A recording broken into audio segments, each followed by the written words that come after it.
pangalan. Saan tayo madalas pumunta pag summer para maligo? It starts with a letter B. Ray, banyo. Ay nako, hindi. Pag pumunta ka dito, maaarawan ka. Marina, Bubong. hindi. Kapag pumunta ka dito, marami kang makikitang babaeng nakabikini. Ray, Beer house.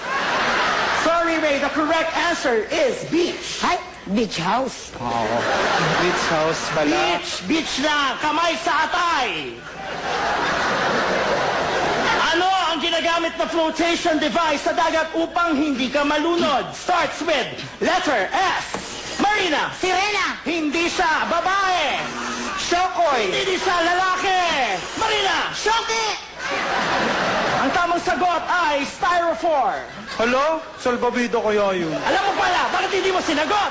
Eh di sana sinabi mo sa, hindi S. O nga.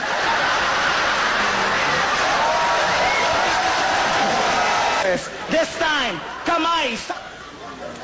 Ba't ka nakahawak sa kilikili mo? Andito na siya. Ikaw bakit sa likod? Nipit ko. Aloka kayo. Ito, history.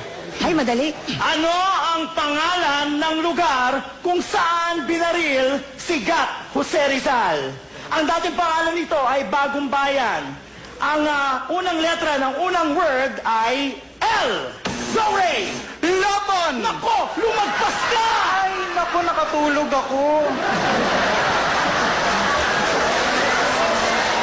Second word dito, makinig, clue. Ang second word ay park. Blank park. Marina! Sandara Park. Hindi siya artista, lugar ito na pinupuntahan na magshota. Ray! Victoria Park! Clue, malapit ito sa Intramuros. Marina! Manila Planetarium. Hindi, mas malapit pa doon. Go, Ray! Manila Aquarium! Manila Aquarium! Ano? Manila Aquarium! Lumapit ka pa! Manila Aquarium! Hindi ko sinabing lumapit. Ano ka ba? Hindi ko sinabing lumapit ka. Go, Marina! Still! Manila Aquarium. Ba't ka lumalayo? Manila Aquarium. Bakit ka layo-layo mo? Ah, hindi malapit eh. Bumalik ka dito eh. Disqualified kita. Ano ba yan? Diyos ko, para kayong mga walang alam. Nakakaloka kayo. Last clue, makinig. Pag pumunta ka dito, makikita mo si Jose Rizal. Ray, go! Ano yan? Ano? Lu... Ay, di niya alam. Alam Ay, ko. ako mahula. Lu! Hindi niya. Alam ko yan. Alam ko yan. Naku, Ray, naku, malapit na matapos yung time. Ano? Lu... Ay, sayang, sayang, Lu! Go! Marina for the steal, Lu! Nakikita si Jose Rizal, Lu! Go! Lumang piso.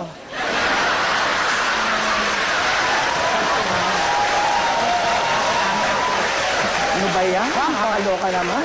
Eh kung ibakat ko kaya sa noo mo yung lumang piso. Para malaman mo hinahanap mo. Okay. Next, kamay sa utak!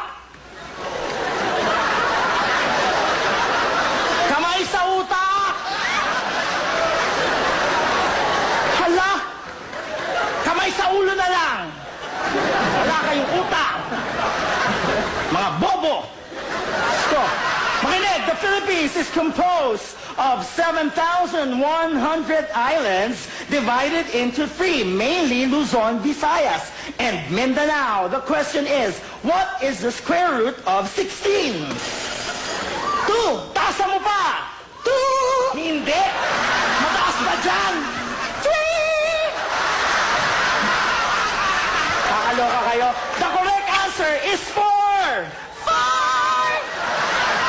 Ano ba kayo? Hindi to singing bee. Game show ito. Kamay, sa noo. Ano ang pangalan ng puno na national tree ng Pilipinas? Starts with letter N. Ray. Niyog. Hindi. Matigas to. Matigas. Niyug. Hindi siya namumunga. Niyog na baog.